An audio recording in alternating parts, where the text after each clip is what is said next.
छत्तीसगढ़ में मंत्रिमंडल विस्तार की सुगबुगाहट एक बार फिर से तेज हो गई है। छत्तीसगढ़ में एक बार फिर से मंत्रिमंडल के विस्तार पर सियासी जुबानी जंग छिड़ गई।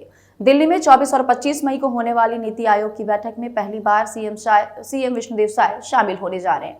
इसके बाद मंत्रिमंडल भाजपा राष्ट्रीय अध्यक्ष जेपी नड्डा से भी मुलाकात करेंगे, जिससे एक बार फिर से मंत्रिमंडल की विस्तार की चर्चा तेज हो गई है।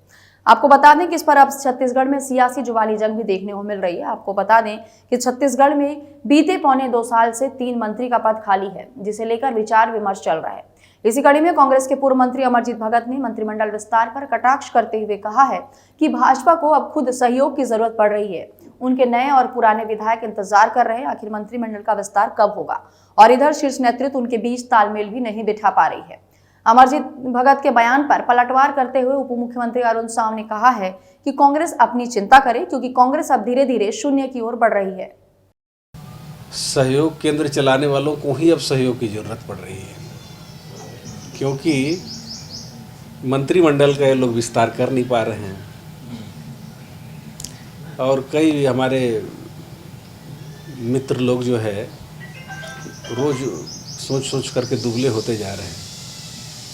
बस अब अभी हो जाएगा, बस अभी हो जाएगा, तभी हो जाएगा, लेकिन अब कब होगा ये कोई जानता नहीं है और बाकी का तो काम चल ही रहा है। तो इसलिए सहयोग केंद्र का अब ज़रूरत इनको पड़ेगा। अमरजीत भगत अपनी पार्टी की चिंता करें। शून्य की ओर बढ़ रही है कांग्रेस पार्टी, उसकी चिंता करें।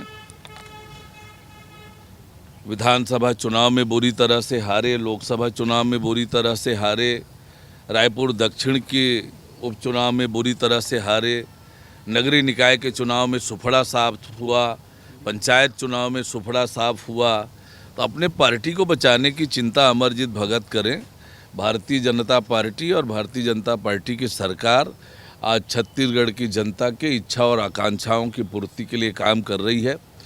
आज जिस तरह से सुशासन त्यौहार चल रहा है, समाधान शिविर का आयोजन हो रहा है, माननीय मुख्यमंत्री विष्णुदेव साय जी सहित सभी मंत्री, सभी सांसद, विधायक, प्रशासनिक अधिकारी गांव-गांव जाकर जनता की समस्याओं को सुनना, उनका निराकरण करना, ये लगातार कर रहे हैं। और आज छत्तीसगढ़ की जनता सरकार के कामों से पूरी तरह से संतुष्ट है।